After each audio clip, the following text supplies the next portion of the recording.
Things to think of first. A foreword. The efficiency of a book is like that of a man, in one important respect. Its attitude toward its subject is the first source of its power. A book may be full of good ideas well expressed, but if its writer views his subject from the wrong angle, even his excellent advice may prove to be ineffective. This book stands or falls by its author's attitude toward its subject. If the best way to teach oneself or others to speak effectively in public is to fill the mind with rules and to set up fixed standards for the interpretation of thought, the utterance of language, the making of gestures, and all the rest, then this book will be limited in value to such stray thoughts throughout its pages as may prove helpful to the reader. As an effort to enforce a group of principles, it must be reckoned a failure, because it is then untrue. It is of some importance, therefore, to those who take up this volume with open mind that they should see clearly at the outstart what is the thought that at once underlies and is builded through this structure. In plain words, it is this. Training in public speaking is not a matter of externals. Primarily, it is not a matter of imitation. Fundamentally, it is not a matter of conformity to standards at all. Public speaking is public utterance, public issuance of the man himself. Therefore, the first thing, both in time and in importance, is that the man should be and think and feel things that are worthy of being given forth.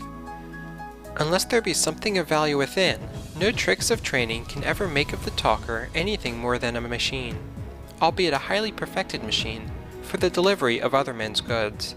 So self-development is fundamental in our plan. The second principle lies close to the first.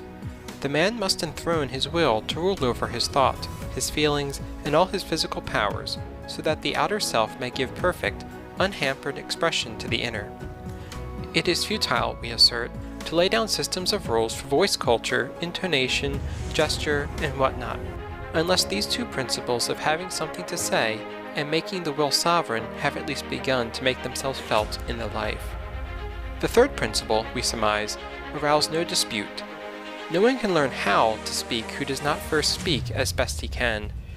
That may seem like a vicious circle and statement, but it will bear examination. Many teachers have begun with the how. Vain effort.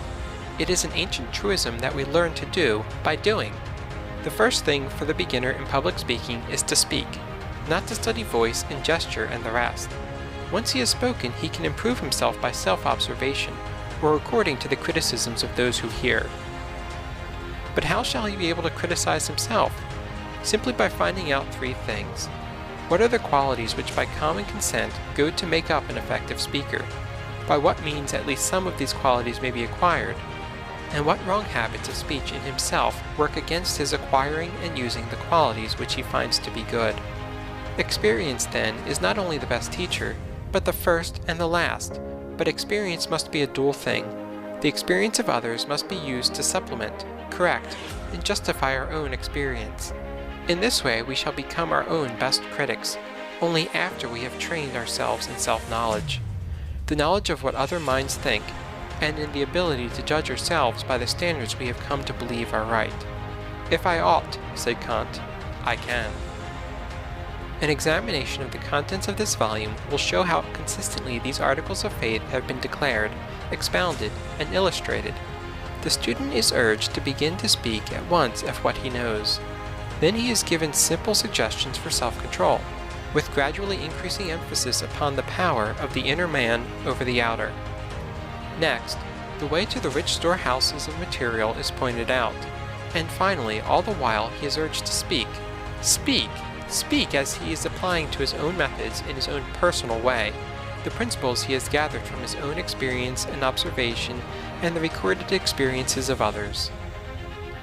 So now at the very first, let it be as clear as light that methods are secondary matters, that the full mind, the warm heart, the dominant will are primary, and not only primary, but paramount, for unless it be a full being that uses the methods, it will be like dressing a wooden image in the clothes of a man.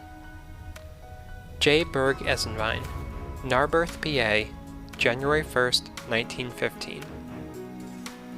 The Art of Public Speaking. Sense never fails to give them that have it, words enough to make them understood.